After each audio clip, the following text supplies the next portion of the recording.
Shri Krishna Caitanya Prabhu Nityananda Shri Advaita Gadadara Shiva Sadi Gora Bhakta-vrinda Jai Shri Krishna Caitanya Prabhu Nityananda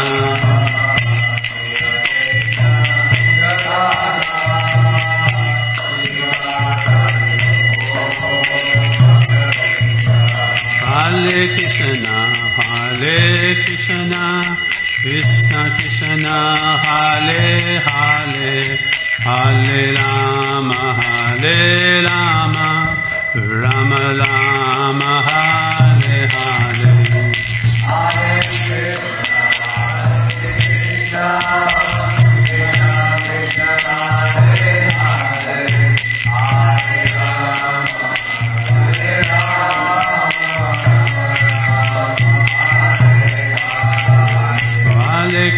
Rama, Hare Krishna, Krishna Krishna, Hare Hare, Hare Rama,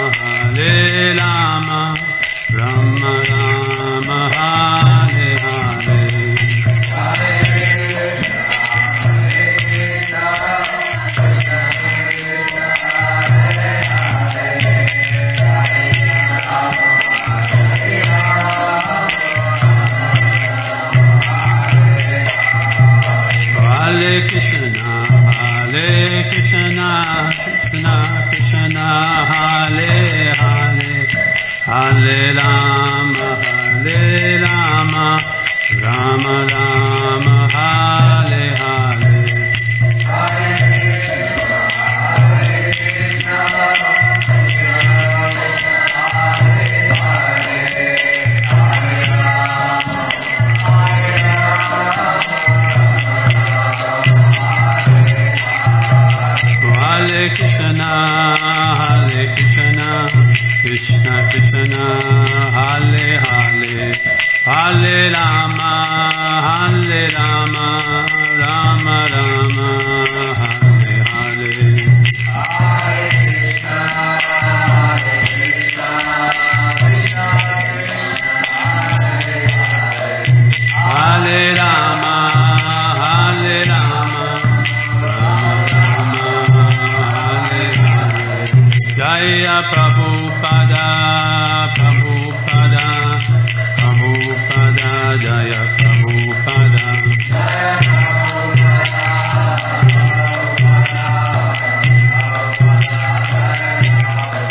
Priya Prabhupada, Jaya Prabhupada.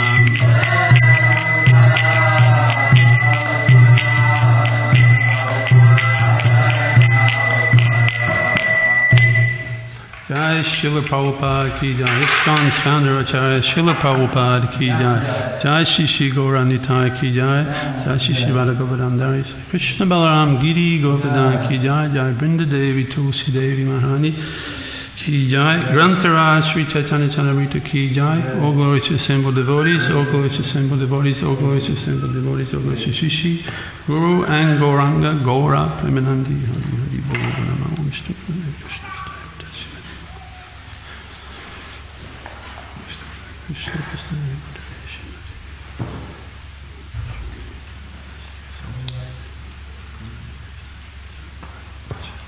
We are reading from the Sri Caitanya Caritamrita, the Adi-lila, chapter 7, text 111. Jai Jai Sri Caitanya Jai Nityananda, Jai Jai Sri Caitanya Jai Nityananda, Jai Advaita Chandra Jaya Gaura Bhakta-vrinda, Jai Advaita Chandra Jaya Gaura Bhakta-vrinda, Jai Jai Sri Caitanya Jai Nityananda, Jai Jai Sri Caitanya Jai Nityananda, Jai Advaita Chandra Jaya Gaura Bhakta-vrinda, Jai Jai Sri Caitanya Jai Nityananda, Jai Jai Sri Caitanya Jai Jaya Dvaita Chandra Jaya Gaura Bhakta Vrinda.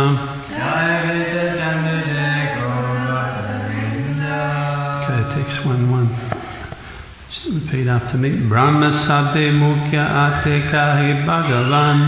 Brahma Sabde Mukhya Ate Kahi Bhagavan. Shiraishvaya Paripurna Anudva Samana. Shiraishvaya Paripurna Anudva Samana. Brahma Sabde Mukhya Ate Kahi Bhagavan. Brahma Sabde Mukhya Ate Kahi Bhagavan. Shiraishvaya Paripurna Anudva Samana. Shiraishvaya Paripurna Anudva Samana. Brahma Sabde Mukhya Ate Kahi Bhagavan. Brahma Sabde Mukhya Ate Kahi Bhagavan.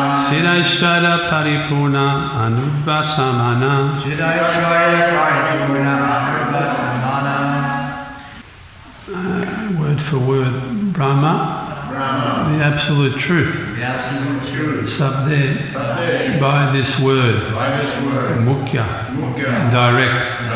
Arte, meaning. Kahe, says. Bhagavan, the Supreme Personality of Godhead. Shid Aishvarya, spiritual opulence. Paripurna, full of. Anudva, unsurpassed by anyone. Samana, not equal to anyone. Translation and purport by His Divine Grace A.C. Bhaktivedanta Swami Srila Prabhupada Ki Jai. Translation. This is Caitanya Mahaprabhu speaking to the assembly of Mayavad Sannyasis. According to direct understanding, the absolute truth is the Supreme Personality of Godhead, who has all spiritual opulences. No one can be equal to or greater than Him. Repeatedly, according to direct understanding. The absolute truth is the Supreme Personality of Godhead, who has all spiritual opulences. No one can be equal to or greater than Him. Purport. This statement by Sri Caitanya Mahaprabhu is confirmed in the Srimad Bhagavatam, Vadanti tat tat pavedas tatvanyat Jnanamadvayam Brahmeti Paramatmeti Bhagavan Iti Sabhyate. Quote, learned transcendentalists who know the absolute truth call this non-dual substance Brahman, Paramatma or Bhagavan. End of quote. That's from the Bhagavatam 1-11. The absolute truth is ultimately understood as Bhagavan, partially understood as Paramatma, and vaguely understood as the impersonal Brahman. Bhagavan, or the Supreme Personality of Godhead, is opulent in all excellence. No one can be equal to or greater than Him. This is also confirmed by Bhagavad Gita, where the Lord says, Matta parantarananyam kinkshid asti dhananjaya. Quote, O conqueror of wealth, Arjuna, there is no truth superior to me. That's from Bhagavad Gita 7:7. There are many other verses which prove that the absolute truth is in the ultimate sense is understood to be the Supreme Personality of Godhead, Krishna. Translation again, according to direct understanding, the absolute truth is the Supreme Personality of Godhead, who has all spiritual opulences. No one can be equal to or greater than Him. Om Ganati Manandasya Ganam Ganam Sarakaya Sakshus Unmilitam Jinatasmaya Sri Gurave Namaha Vanchika Paturvishna Kripa Sindhu Goyevicha Patitanam Pavinivyo Vaishnavivyo Namo Namaha Shri Krishna Chaitanya Prabhu Nityananda Shri Advaita Gadadara Shri Rasari Gaur Bhaktavinda Hare Krishna Krishna Krishna Hare Hare Hare Rama Rama Rama Hare Hare. So Sri Caitanya Mahaprabhu just a moment ago, practically, even though we're doing this over weeks, has just been invited by the Prakasananda Saraswati, the head of the Mayavadi Sannyas, to speak on Vedanta Sutra. And you can say he's getting straight to the point here, isn't it? Straight up. First thing he tells them, we heard yesterday, that your worshipable Shastra, the Sariraka Bhashya, is actually pretty bogus. It was, but no fault of your Acharya, Sankaracharya. He was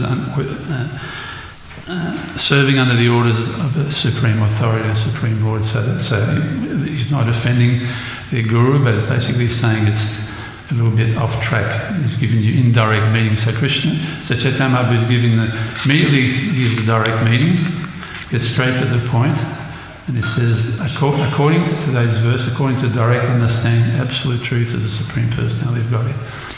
And up to this point, and who has no one can be equal to or greater than him. Up to this point, they've all thought they're all Narayan themselves.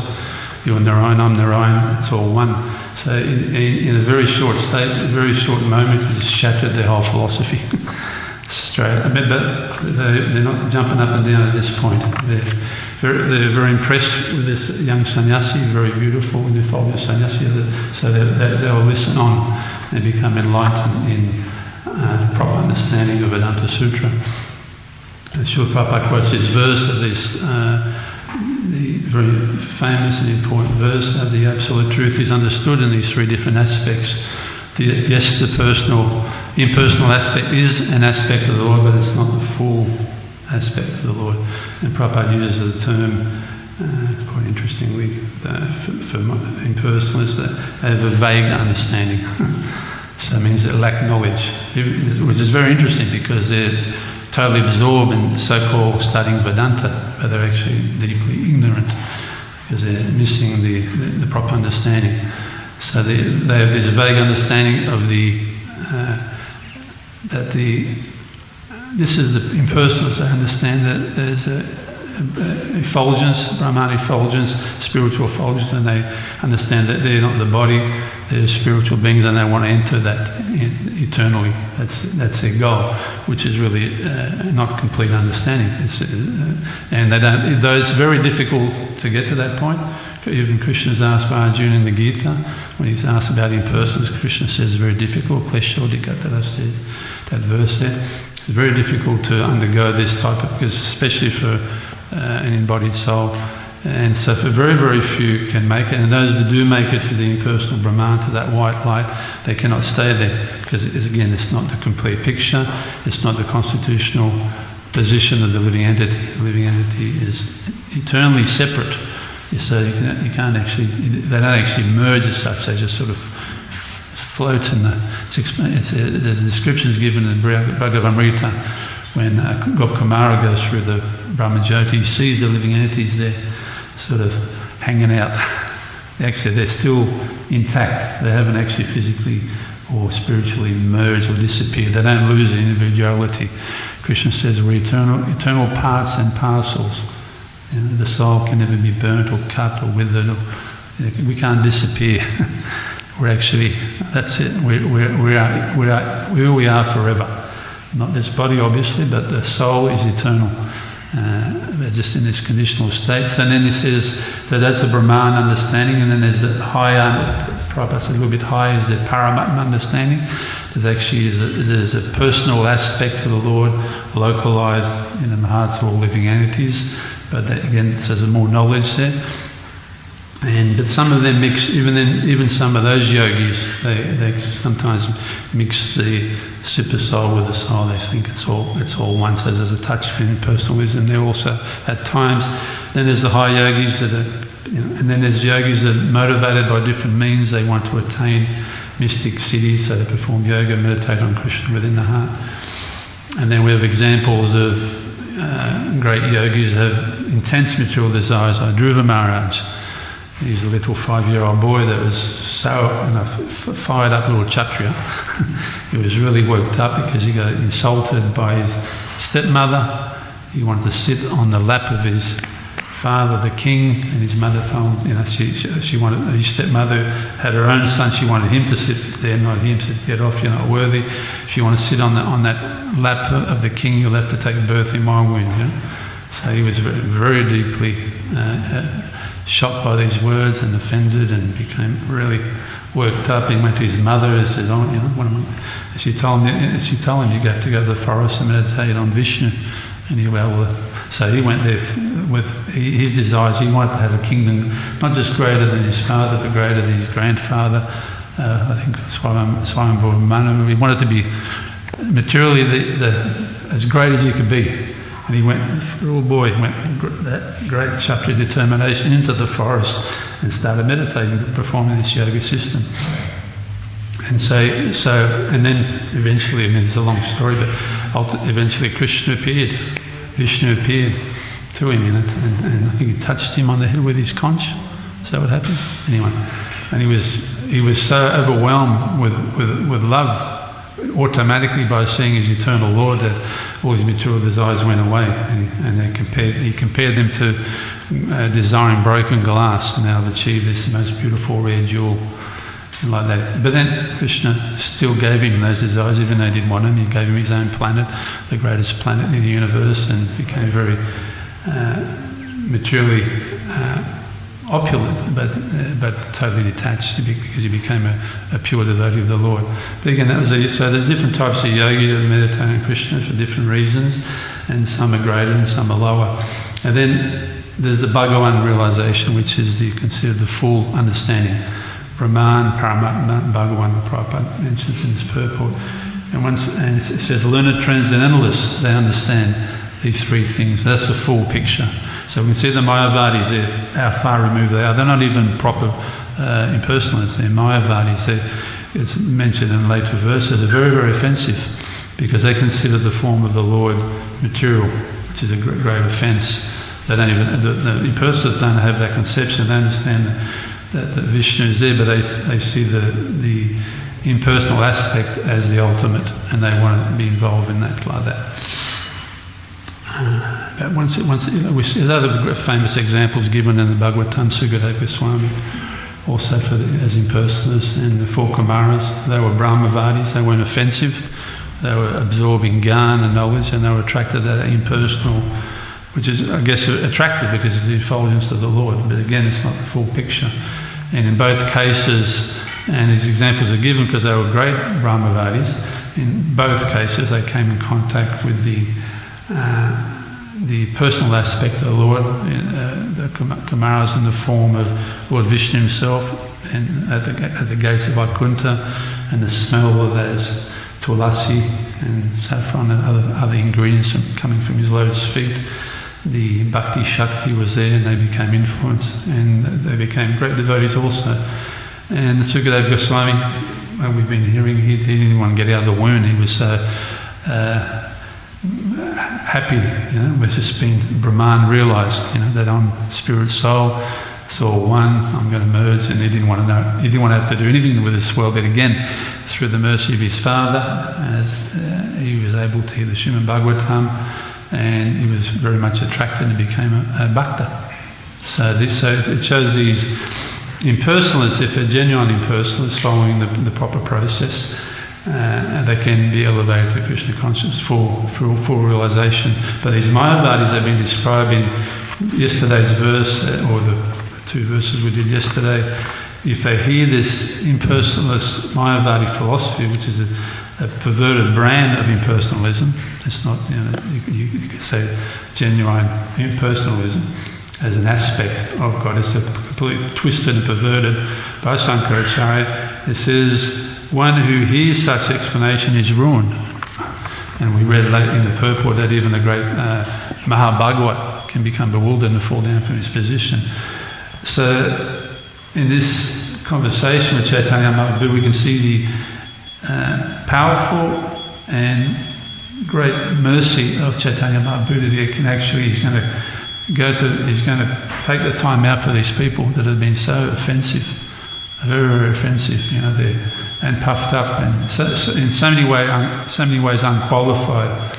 But he's going to, because they've invited him and all the circumstances have been nicely developed for him to speak now, and he's going to speak the Vedanta Sutra straight down the line as it is. He's not going to give the twisted version. They're going to get a completely different understanding.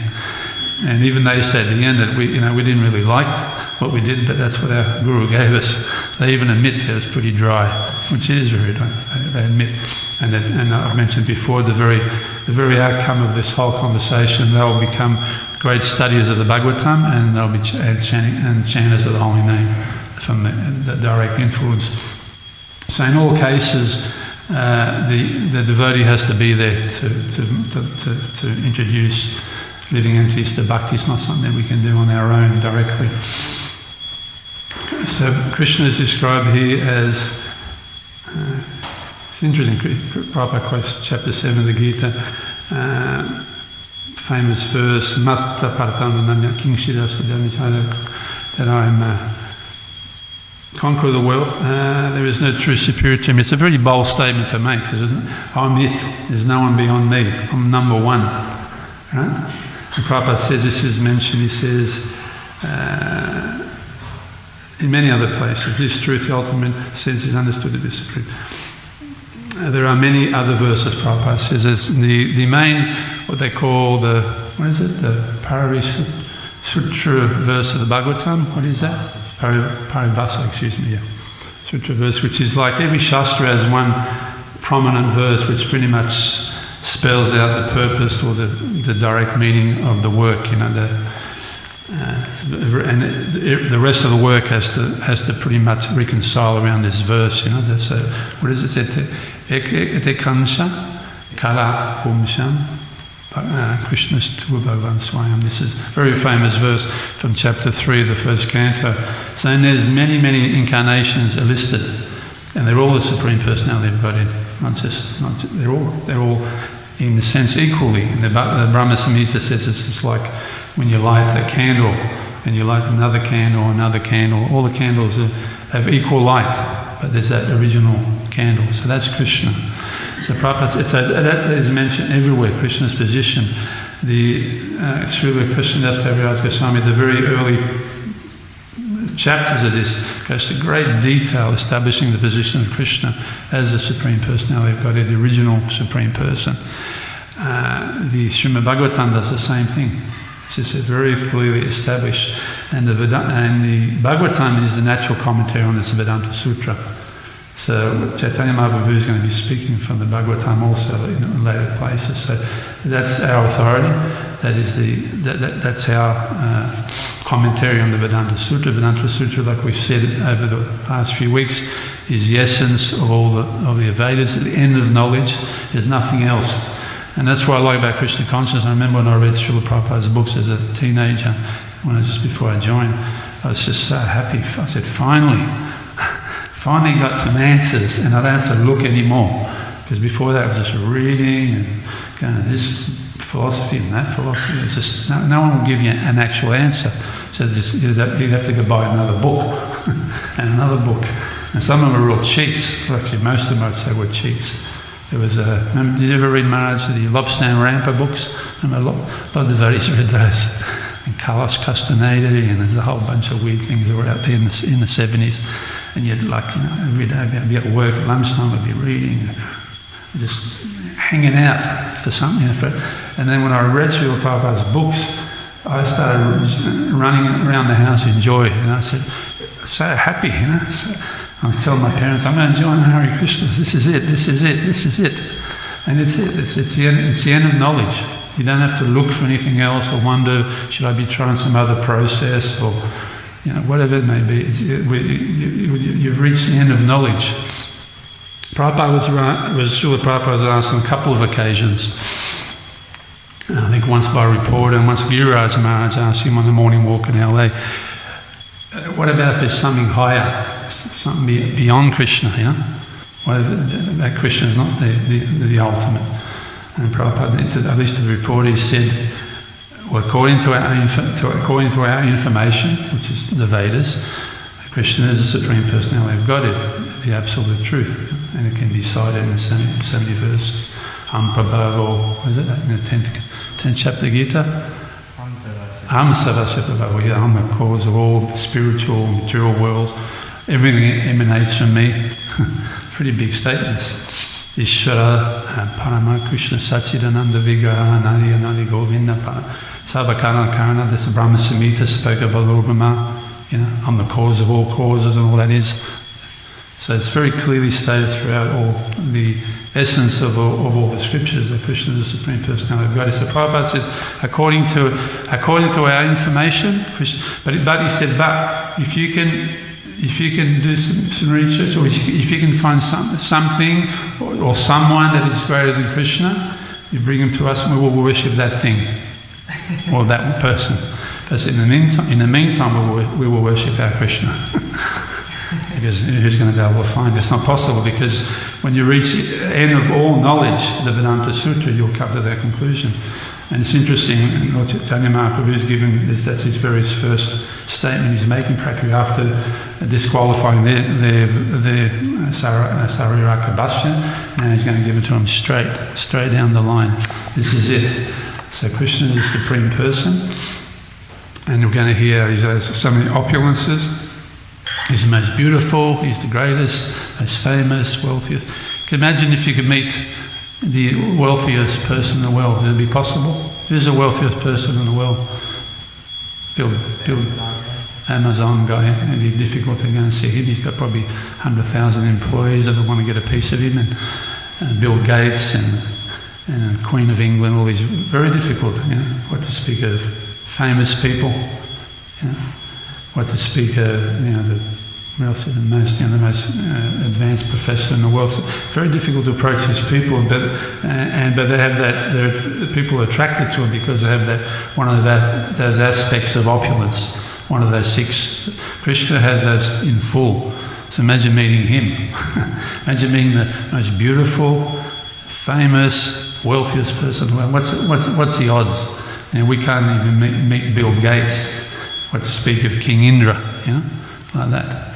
I mean, you can probably meet a famous person if you know somebody that knows somebody, and you can sort of, I remember 25 years ago, and if you remember how popular George Harrison was, everybody, when the Beatles came to Australia in Adelaide, I think in the 60s, I think 300,000 people turned up, one of the biggest crowds ever to greet a famous person, and they scream to get a piece of one of these guys. They can't get to them. It's just not possible. They don't have the qualification.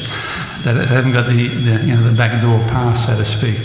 But I remember I was very fortunate. I got to, because Mukunda Maharaj was good friends with George Harrison, so he got invited to stay at his house up at his island up in North Queensland, and Mukunda Maharaj asked me to come along. So I got to because I had a connection, I was able to stay in George's house, and I even answered the phone, got to speak to him, even though he would think, well, who the hell is this guy? I was actually answering on behalf. I went there as a servant, because I was a servant of a person that was connected, and I was able to, otherwise how would I be able to go? I wouldn't be able to ring up George and can I come and hang out at your house for a few days? It's like they call the police, or so it's like that. So how do we meet Krishna? The most, he's not, the most. He's not just. He's everything and the greatest person. He's the origin of all incarnation. He's the most incredible personality. He has characteristics that even the Lord Narayan doesn't have. It's explained where there's 64 qualities. There's 4 extra qualities that Krishna has that even Vishnu doesn't have. That's how great Krishna is. We all remember what they are. That's Madhurya and Vena. Lila Madhurya.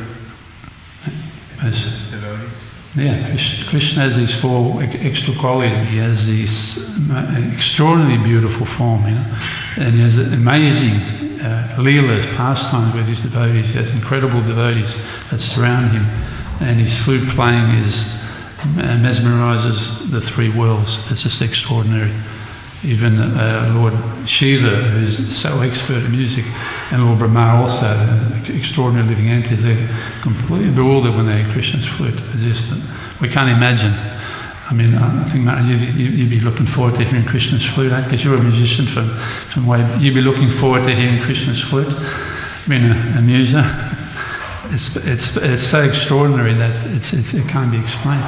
I mean, birds that drop out of the sky when Krishna plays his flute, rocks melt, rivers stop flowing, women drop their babies while they're in the middle of feeding. I mean, that's not like, to be honest, when we're talking about Jimi Hendrix here, we're talking about something completely different. Extraordinary music that melts the heart. So Krishna has that, which we don't hear. Even Krishna, when he's in Dwarka, he doesn't have a flute. Vasudeva Krishna, you don't see him pulling out his flute. You certainly don't hear Lord Narayan playing the flute. When Gopkamara up there went to Vaikuntha, he pulled out his flute. He was a little cowboy. And Lord Narayan did engage him in playing the flute, which is quite sweet. So, and what was the other one? Extremely beautiful. So, Prema.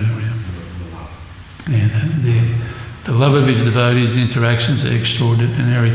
And we know they're so extraordinary that Krishna himself is here in the Caitanya, Lord Chaitanya. He wants a taste of it as well. He wants to get in on the action. Because Krishna is so extraordinary, so beautiful. It's explained, I think, in Dwarka, when he in Nectar Devotion, when he sees the reflection of himself in the marble, shiny marble wall, I think he faints. He's like overwhelmed with his beauty.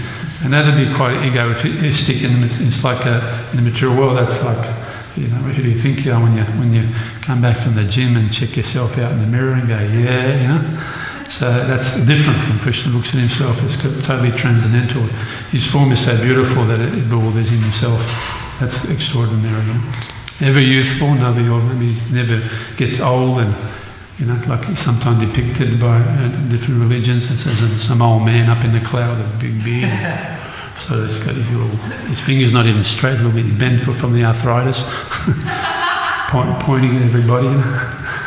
That's not a very. So we have Srila Prabhupada, and Srila Prabhupada sometimes will say, "I have Krishna in my pocket."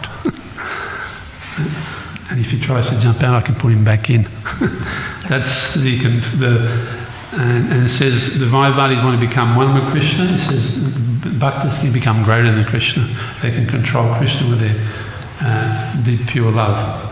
Like when Mother Yasoda was chasing. Normally in Goloka, when Krishna is being chased by the older gopis for stealing or something, the planet is like a lotus.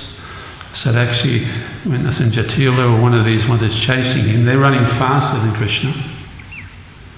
But when Krishna steps, one of the lotuses opens up and it makes the gopis further behind, even though they're running faster. So they can't catch him because the planet is a servant of Krishna, is moving itself to allow Krishna to get away.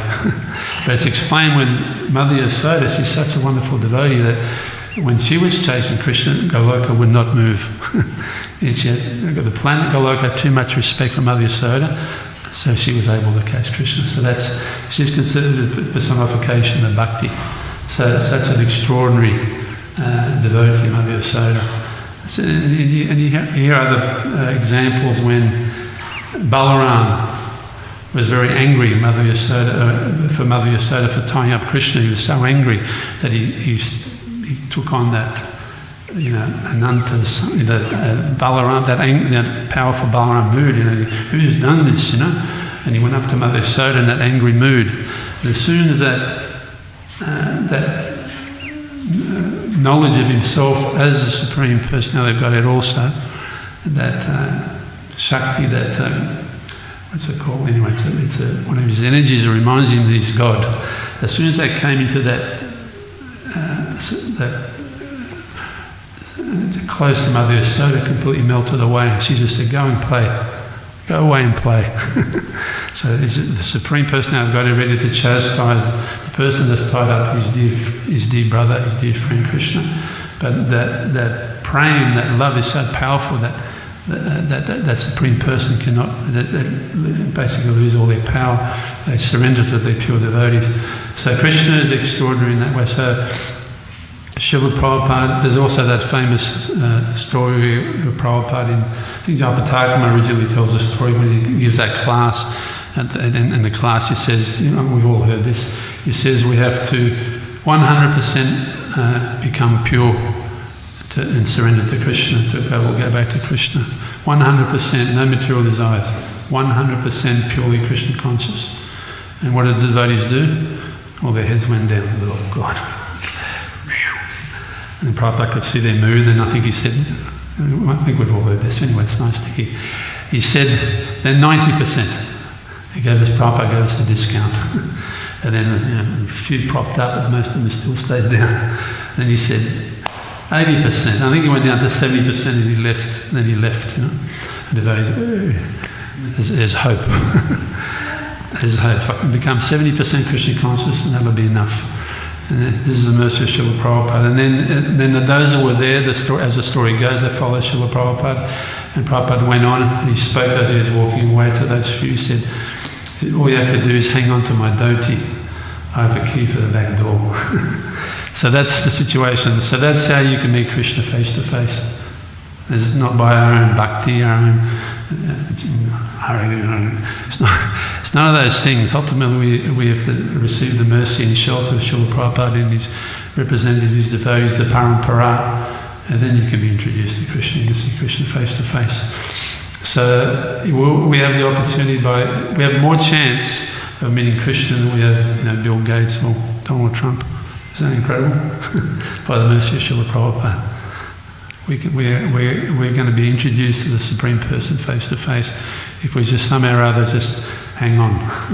Chant Hare Krishna, try and do a little bit of service for Srila Prabhupada's mission, trying to help others in their Krishna consciousness, and then this way we'll be able to meet that Supreme, most beautiful, most powerful, most sweetest, most knowledgeable, most famous. Anyways, that's what's been given to us. But here, so it's important we understand Krishna is the Supreme Person, the original Supreme Person. There's nothing beyond him. The impersonal Brahmajyoti, which is considered the goal for the impersonals, is simply his effulgence. The Paramatma in the heart is just his expansion. He expands. And we are also in the heart, but we're not. Krishna's in the heart of everybody, which is extraordinary. He knows what's going on with everybody. There's nothing he can hide from. He knows your every thought, your every desire of every living entity. How extraordinary that is. And that's how our bodies can be arranged for our next life. That's how karma can be managed and organised. How else would it happen otherwise? So Krishna is extraordinary, but the Supreme Person, that person himself, is the original Supreme Person, Krishna. And Caitanya Mahaprabhu is going to make sure they understand this very clearly. There's very many verses to come. It's 20 past 8. If anyone want to comment or say something, ask a question. But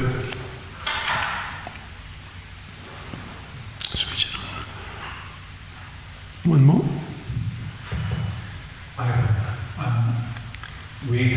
Our conclusion is, Chaitanya Mahaprabhu's conclusion is, we are simultaneously one different, achinta bheda qualitatively same and quantitatively different. And personalists would say you can't talk about quantity in the spiritual sense. The qualitatively one, okay, you can't use quantity in the spiritual sense. That's just bogus, therefore we are one. Why is it bogus? Because there's no such thing as quantity in the spiritual sense. Well, there is. Krishna is the... Prabhupada uses a simple example, like you have the ocean and you have a drop of the ocean. Qualitatively they're the same, but quantitatively they're much different. And also another example uses a big blazing fire and there's a spark. Qualitatively the same, but quantitatively different. So Krishna he has all these opulences, these 6 opulences, but he has them in full and unlimitedly. He's unlimitedly wealthy, unlimitedly beautiful, unlimitedly strong. Some of us can have a little bit of beauty, a little bit of strength. We can lift 100 kg or something. Krishna can lift Govardhana Hill on his left little pinky at the age of 7.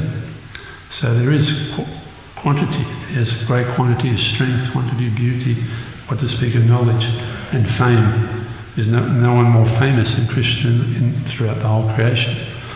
You might say, well, most people haven't heard of Krishna, but that's a very small minority of living entities, like a drop in the bucket, if that. The majority of living entities don't understand Krishna. So I don't agree with that statement. I said you can use quantity in terms of spiritual, but they're unlimited. just like I said, I can repeat what I just said, but that's what it is. Krishna is unlimited. All those things, the things that universes are coming out of him. We don't have that. We can emanate something out of our body, but it's really quite different. A bit on the smelly side. Maharaj, please.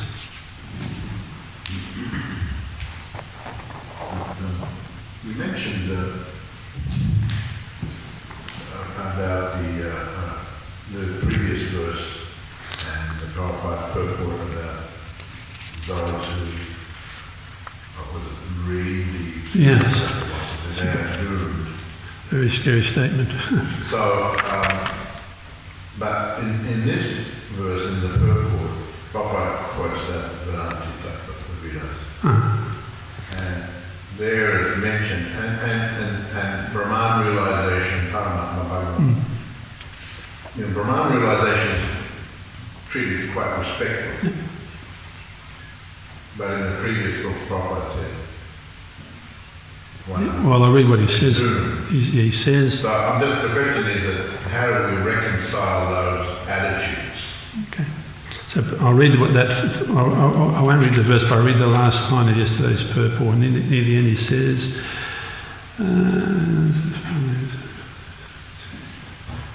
the Mayavadi philosophers have presented their arguments in such an attractive, flowery language that hearing Mayavad philosophy may sometimes change the mind of even Mahabhagavat or very advanced devotees.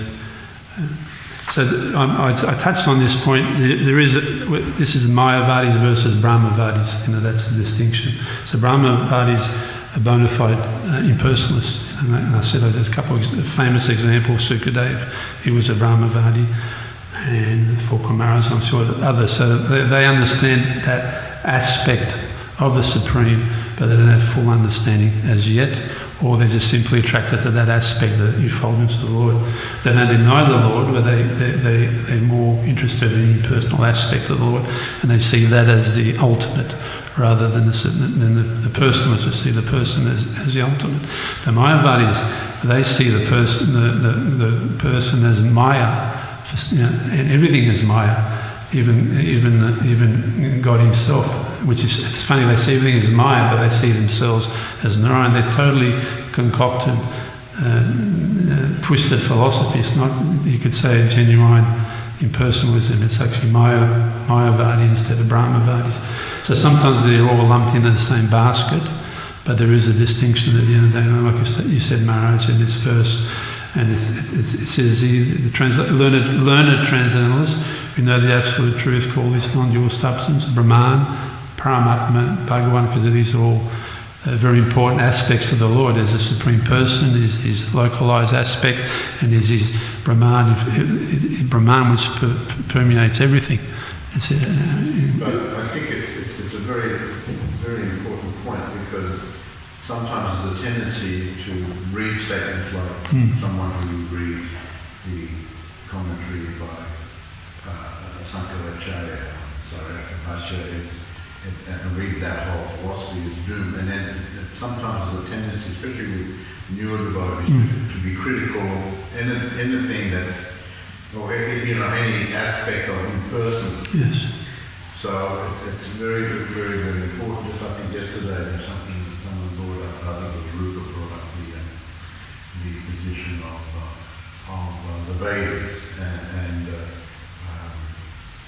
before the time of Sankaracharya, of course in the Vedas, the whole Kanda, or Jnana Kanda of the Vedas mainly deals with the Upanishad, and they talk about Brahman and so on. So it's been in existence a long time. It's only since Sankaracharya brought his philosophy, before him, brought the Buddhist philosophy. So I think the devotees have to be very, very careful that they understand these differences and not develop a generalized kind of attitude towards impersonalism. Although it's not something that the devotees wish to attain. And Prabhupada actually says here that it's a kind of a vague, he uses this term, vague understanding of the absolute truth. And then you've got Paramatma, and then you've got Bhagavan. But still, it's very I mean, it's right there in the Shastra. Absolutely. There's respect given to it. Someone who's following that path, that's something they've chosen, and so the respect is given to it. But specifically here, when we're talking about one who reads and this type of presentation like the Mahabharata, where Krishna is Maya and all this type of thing, they're quite offensive to Krishna, quite offensive to the incarnation. So someone who reads that, even on the level of Mahabharata, can be very much influenced. So we have to be discriminatory, and we can't generalize. Well, some things are generalized, but there are also very specific things that we have to have proper understanding, proper attitude towards. So I just noted that in that. That's important. In the previous report, a different type of kind of attitude there. Yes. I think devotees have to learn those two terms, Mayavadi, Brahmavadis, and try and understand the difference in terms of Shastra. It's important. Very good point. Another one there. Just got to watch the time. Go ahead. Turn it on. Back to you're saying that within the spiritual unlimited there's quantity, there's unlimited, right? Yes. And limited. Then somebody could say, it says in Bhagavad Gita that you can't, divine spirit, you can't. Spirit soul. Yeah. So how then are you saying that we have limited fragments within the spiritual unlimited? You're saying the spirit soul, because it's a fragment, how can it be limited? Bhagavad Gita says you can't cut spirit soul. Right? No, you can't. It's eternally, we're eternally parts and parcels of Krishna. Yeah, so as you're saying, there's quantity unlimited, and how are you dividing the small spirit? That's Krishna's. It's one of Krishna's energy, one of his prakritis, the living entities. They're there for his enjoyment. They're little fragments of himself, you could say. That's why the qualities are there. We have similar qualities, but obviously there's quantity.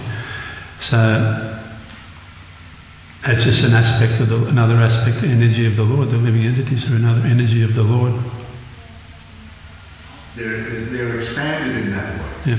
I don't know if that's getting to the crux of what he's asking. I'm trying to work it out. We as living entities are expanded. There are different expansions of energy.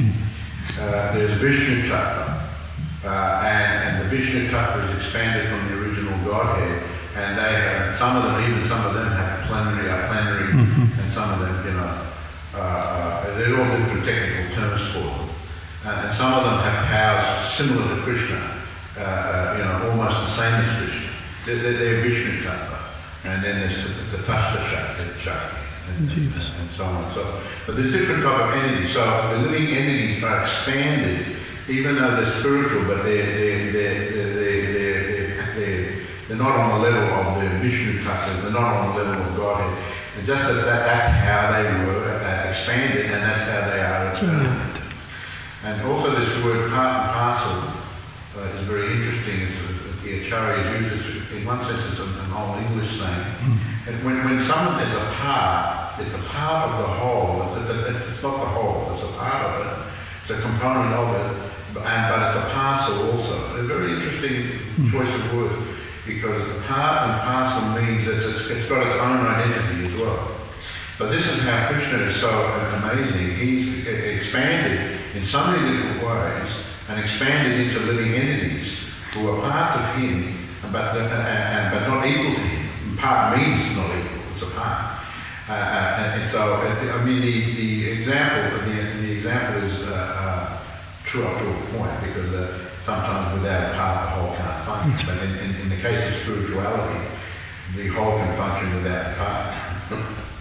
But part and parcel means that when you have a parcel is its own identity, apart from the bigger parcel.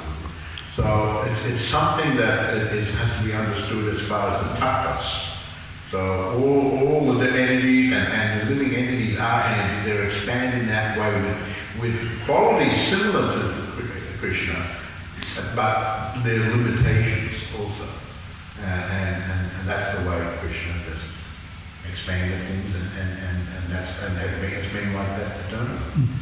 So that's something that you need to accept.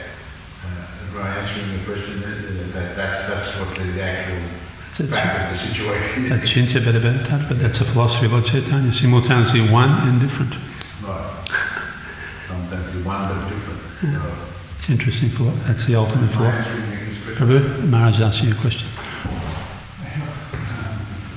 No, it doesn't look like We're going to have to quickly finish. We're on double overtime now. Go ahead, quick. Yeah, I think it's, you made, Maharaj made the point, it's a change, it's inconceivably right. Still, always when I read Bhagavad Gita, you can't divine spirit, they're really tough impersonalists. They can always make that kind of a point that why you're saying there is limited if you can't divine spirit. If anyone needs to go. Verse is talking about the individual unities that can't be blaming material weapons, not saying that the absolute truth isn't divided into individual living entities simultaneously. It's referring to the individual souls. That's the whole. He's speaking Mayavad philosophy is what he's doing. Individual souls are eternal, they can't be cut to pieces. There's a different philosophical statement that you're making. We're going to have to finish class now because it's over time. If someone wants to ask a question, you can ask later. Thank you very much. All glories to Srila Prabhupada, glories to Sri Caitanya, Caritamrita. Go.